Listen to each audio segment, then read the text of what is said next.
Hello and welcome to our Practical Advice for Parents talk as part of our virtual open day. Normally at this stage I'll be thanking you for taking the time and the effort to come down and see us in Exeter and see everything that we have to offer our prospective students. But instead you're probably sitting at home on your laptop with a cup of tea and a chocolate biscuit, or maybe it's early evening and you've got a cold beer and a bowl of peanuts. But whichever way, I'd like to extend a very, very warm welcome. My name is Catherine Edwards and I've worked in our admissions team for more than 10 years, but I'm also one of you. I have 3 children who are all university-ish age. So my eldest son is just about to sit his finals in our dusty old garage in Cornwall, not quite what he expected. My daughter is in her 2nd year at university and my youngest son is due to start in September, all being well, having not done any A-level exams, much to the slight annoyance of his older sister and brother. So both professionally and personally, I have quite a lot of experience of the UCAS cycle and the admissions process. Not that that means I've never picked up the phone to ask a question myself. We are very mindful that the current year 12s have had some disruption in the last few weeks and possibly haven't had the same level of help and support that they might normally have to do with their UCAS application. So I would urge you to give us a call if you have any questions at all. On the final slide, I have put our telephone numbers for all our campuses. So I'd advise you to go to the admissions talk today. And like I say, any questions you have over the next few months, just give us a call. We're more than happy to speak to you. So what should we expect from the next 12 or so months? First of all, if you take one thing away today, I would take UCAS, the University and Colleges Admissions Service. They are going to handle your son or daughter's application from nowish. In the next 2 weeks, your son or daughter will be able to go onto UCAS Track, their online system, and start to register themselves as having an account. So get their password, start to put in some personal details. And UCAS will handle their application all the way through to hopefully placing them on their dream course next autumn. So how do we find the right course at the right university? How do we help our sons or daughters to do that? What actually happens on results day? How can we try and ensure we can have a background but helpful role and proactive role to support our students, And how can we as a university, how do we actually support your students once they're here living with us? So what happens when? At the moment, you're having a look at open days virtually, which means that you can actually see more that the different universities have to offer than if you were traveling to them. So these university open days happen virtually from May until November. So over the summer, you can start to sort of have those informal conversations with your sons or daughters, which you may have already started doing over the last weeks, months, or even years. You know, what do they want to do when they're older? What sort of subjects interest them? What does university look like to them? And they will have heard friends and family talking about their experiences. So it's just to sort of keep the communication lines open and explore things together over the next few months. They will have to start having a think about their personal statement. This is a statement that they write as part of their UCAS application to show that they are a suitable candidate for the course. This is hard for them. This is something that causes them quite a lot of worry. They're not used to writing a paragraph about how wonderful they are. But you can help with this. You can tell them things about themselves that they might not consider. And again, go on to UCAS. UCAS have a wonderful guide to help you write a personal statement. In September, UCAS application system actually opens, which means that we start to receive applications from your students. There are 2 deadlines. The first deadline is the 15th of October, and these early applications come in from students who are also applying to Oxford, Cambridge, or for veterinary or medicine. But the deadline for most applications is the 15th of January. This is an equal consideration deadline, so it means that whether your son applies on the 9th of September or the 9th of January, we will treat his application the same. So there's no panic. And then they can apply for up to 5 courses, and over weeks or months even, they will start to get offers back. If they apply by the 15th of January, we have to get a decision to them by the end of March. And then up until April, universities hold offer holder visit days where you can go along and you're that step closer to making a decision. And so they can have a good look at the university and a more in-depth look at the course that they want to study.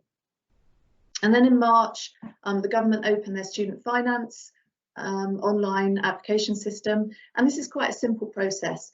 You may, if you're self-employed, have to upload income details, but otherwise it's very straightforward. My eldest son did it and told me he'd applied. My daughter wanted me to sit with her. I think she just felt worried that if she suddenly pressed a button, she might owe £30,000. So she just wanted me to sit right next to her. So take the lead from them. And then by May, they have to confirm which is their firm, their first choice, and then their insurance, second choice. Once they've gone firm with the university, they can then start to take steps to apply for accommodation. So our accommodation system, application system opens in April here in Exeter. And then May and June, they will take their exams, not this year, but hopefully by next year they'll be taking exams again. And then they'll start to get their results in. So for International Baccalaureate, get their results at the beginning of July, the first week of July. And we get BTEC and Access results in July. And then on Thursday, the 12th of August, it's the bulk of our applications get their exam results, their A-level exam results. And that's always on a Thursday. There is an admissions talk today, and I would advise you to go along to it. This is where it will cover this in a little bit more detail. But on the day, hopefully, they'll meet the terms of their offer and they'll be confirmed at their first choice university. If that doesn't happen for them and they're unsuccessful with that, they can go into clearing. And this is where they can shop around for another course they might be interested in and apply and get a fairly immediate decision. If they do better than they thought they were going to do in their exams, they may be able to trade up and apply for a course that they otherwise felt was out of their reach beforehand. That's called adjustment. And then in the autumn, hopefully they'll start at their chosen university. So how can we as parents help them find the right course at the right university for them? And I do emphasize the for them because, you know, it is their decision and it is their 3 years and they should feel excited and they shouldn't feel pressurized into making a decision maybe that's not what they really want. So first of all, the subject. Ideally, they know exactly what subject they want to do. They've always wanted to study history. It's always been their favourite subject. That may be the case now, but the goalposts do change as they start to absorb more information.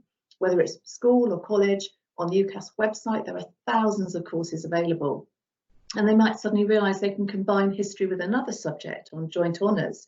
Or they may discover a totally new subject, anthropology, that they'd never considered and which really excites them. And, you know, ideally you want the course, the university they're going to excite them for 3 years.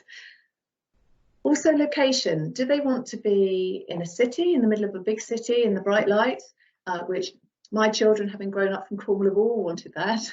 Or would they rather be on a campus university where everything's within, you know, very easy distance?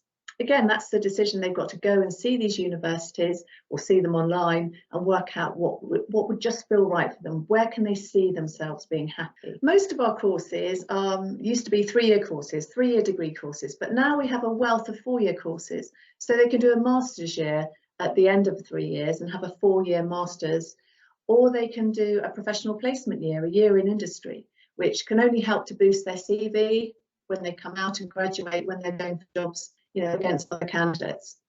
Also, we offer study abroad option on some of our courses. We're hoping this is still going to be available for next year. League tables are really helpful sources of information when you're sort of comparing courses or comparing universities with the criteria that are important to your son or daughter. So they're sets of data by different organisations. They're also comparison websites, a complete university guide, which university guide online. And, you know, I've always looked at them a lot. They're really interesting. All I'd say is your son could be happier studying geography at a university ranked 18th than 8th. So take them with a pinch of salt, but do have a look at them. Also look very carefully at the grades and subjects that are required for a course. You can either look on their own website or you can go onto UCAS, the UCAS website and look at UCAS Course Finder. Look very carefully, what grades are we looking for? Are we looking for any specific subjects at A level? Also scroll down and look at GCSEs. We do have GCSE requirements on some of our courses, for example, a grade 5 in maths on some of our bioscience courses. So do look very carefully at this. It's incredibly frustrating when we get applications in and the student clearly hasn't looked at the GCSE requirements and we can't offer them a place. We have to remain consistent in all our offer making throughout the cycle. Also, would they like to consider a year's gap year after their A-level study, before they start university? They can apply for deferred entry, which means they can apply in the next year, not for entry in September 21, but in September 2022. And they may want to do this for a variety of reasons. They may want to work and save some money ready for university.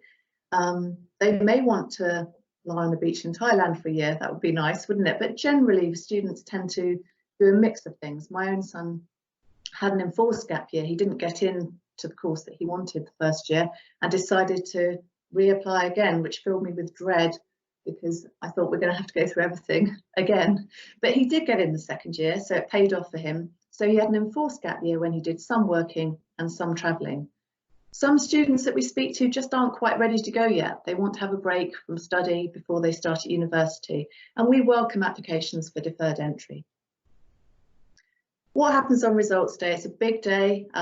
International Baccalaureate beginning of July, but for A-levels it's Thursday the 12th of August, and the first thing that they will receive is a text or university from their first choice university saying, congratulations, you've been placed with us. They can go onto UCAS track and be told where they've been placed, but neither of those two things will tell them what their results are. The only way to get the results is to go into their school or college, or if they can't do that, to arrange to have them emailed to them. That's how they'll see what their actual results are. So be on standby for them. It may be if they don't get the results they want and they go into clearing, they might need your help hanging on a phone line for them to a university, although most of our clearing is done online now. Again, another reminder about being a nominated contact on their account. So you can only speak on their behalf on results day and throughout the whole cycle if you're a nominated contact on their account. So how do we as parents support our students through this process? Ideally, you want to have a strong background role. This is something that I'm not very good at. I'm not very good at being a background parent. I think when my son turned 17, I suddenly realised my husband was the favourite parent because he didn't ask questions about his social life, diet, revision, exercise routine, friends, girlfriends, and sat very calmly in the car next to him when he learned how to drive, whereas I was the total opposite from that. But be interested, have those conversations, ask the questions when you feel it's right.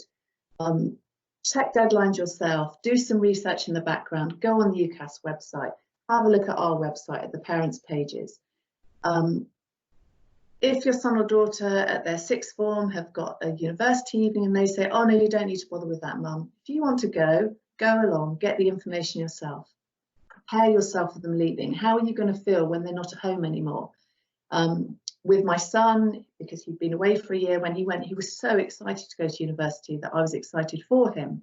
On the flip side, when my daughter went, although she was excited, the 6-hour drive back home, I cried most of the way, not helped by the fact it was Sunday morning and Steve Wright's Sunday Love Songs were on. It was awful, and I missed her so much when she first went. But fortunately, my husband was driving. And work out how you're going to keep in contact with them. You know, are you going to have a set weekly time to call them? Are you going to Skype or FaceTime them? If you do that, be prepared that you might sometimes, if you're a bit of a worrier, think, oh, he didn't quite look right, did he? Something's wrong. I can't put my finger on it, but he didn't look himself. Whereas, you know, my husband would say, he's fine. He was absolutely fine. He's probably just a bit tired. He went out last night or has been working hard.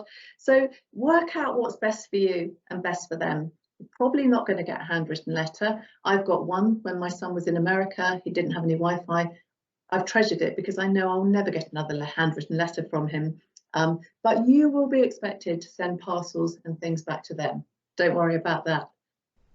How do we support your students when they're here with us? So we give them all a personal tutor. It's an academic from their department, and that tutor they can see as often as they feel they need to see them.